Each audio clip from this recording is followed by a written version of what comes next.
এই পৃথিবীর উম্মত শুনে রেখে দাও, আমি রাসূলুল্লাহ জানিয়ে দিলাম পৃথিবীর জমিনে আমার আল্লাহ যখন রিজিক দিয়ে থাকেন ওই রিজিকটা সমানভাবে দিয়ে থাকেন। কে ইহুদি, কে খ্রিস্টান, কে নাসারা, কে কুলি, কে বাগদি, কে সাঁওতা, কে হিন্দু, আমার আল্লাহ কাউকে দেখে না। অথচ দুনিয়া জমিনে থাকতে গেলে তোমাকে ট্যাক্স দিতে হয়, তোমাকে জিজিয়া দিতে হয়, তোমাকে এমন করে কিরায়া দিতে হয়।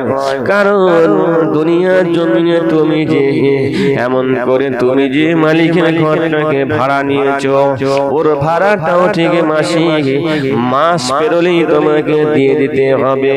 কিন্তু আমার আল্লাহ জানিয়ে দিয়েছেন জমিনের ভিতরে আমি আল্লাহ তোদেরকে মাছের পুকুর দিলাম, তোদেরকে সবজি দিলাম, গোশত দিলাম, ডিম দিলাম, বিভিন্ন রকম খাবার খাদ্য দিলাম।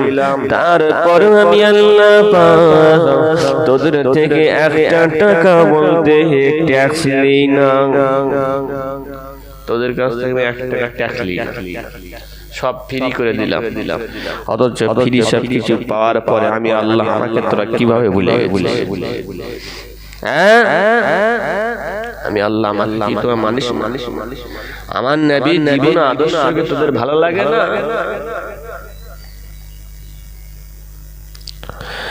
আমার বাজান ভাইজানেরা, আল্লাহ পাক তার হাবিবকে দুনিয়া জমিনে পাঠিয়ে দিয়ে আমার নবী পাক আল্লাহ পাক একটা স্টাম্প মেরে দিয়েছেন, ওয়া মা আরসালনাকা ইল্লা রাহমাতাল লিল আলামিন। আমার আল্লাহ পাক জানিয়ে দিয়েছেন পৃথিবীর জমিনে আমি একজন নবীকে পাঠিয়েছি, রাসূলকে পাঠিয়েছি। ওই নবীটা যাতা নবী নয়, যে নবীর ভিতরে আমি আল্লাহ এতটা পরিমাণ ক্যারেক্টার দিয়েছি, আদর্শ দিয়েছি, যে নবীর মধুমাখা চেহারা দেখলে মানুষজন সকলে তারা পাগল হয়ে যেত। মক্কা তৎকালীন সময়তে আবু জেহেল উতবা সাহেবা তারা রাসূলুল্লাহর পিছনে পিছনে শত্রুতা করত। কিন্তু যখন তার নবী পাকে রাতের বেলা যখন কোরআন শরীফ থেকে নিয়ে নবী আমার তেলাওয়াত করতেন, ওই সময়তে মক্কার একদল লিডারেরা মুহাম্মাদের বাড়ির জানালার কাছে গিয়ে তারা কোরআন শুনতো। আল্লাহ নবী কোরআনের তেলাওয়াতটা এত মধুর লাগে, আল্লাহ নবী কোরআনের তেলাওয়াতটা এত সুন্দর লাগে, তারা শুনতে শুনতে এত বেশি পরিমাণ খুশি হয়ে যায়। এমনকি একই রাতের ভিতরে আল্লাহ নবীর জানালার সম্মুখে আবু জেহেল হাজির, আবু সুফিয়ান হাজির হয়ে গেছে। আবু সুফিয়ান, আবু জেহেল সবাই একই রাত। আবু সুফিয়ান আবু জেহেলকে বলছে, তুমি না মুহাম্মাদের দুশমনি করো, কিন্তু তুমি আজকে রাত্রে এখানে কেন আসলে? ভালো করে শুনবে।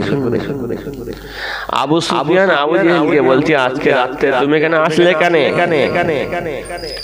বলে যাই বলিস, মুহাম্মদ যা বলে মুহাম্মাদের কোরআনটা কিন্তু আমাদের ভালো লাগে, তবে কি পড়ে না পড়ে সেটা দেখি না, কিন্তু মুহাম্মদ যে তেলাওয়াত করে তার তেলাওয়াত এত মধুর, এত সুন্দর, আমরা ভুলতে পারি, আমরা ভুলতে পারি না। তারা তেলাওয়াত শুনে বাড়িতে চলে যেত, কিন্তু তারা মুহাম্মদকে জাদুকর বলতো। মুহাম্মদ জাদুর বিদ্যা আমাদের কাছে বলে বলে মানুষকে তারা আমাদের ধর্ম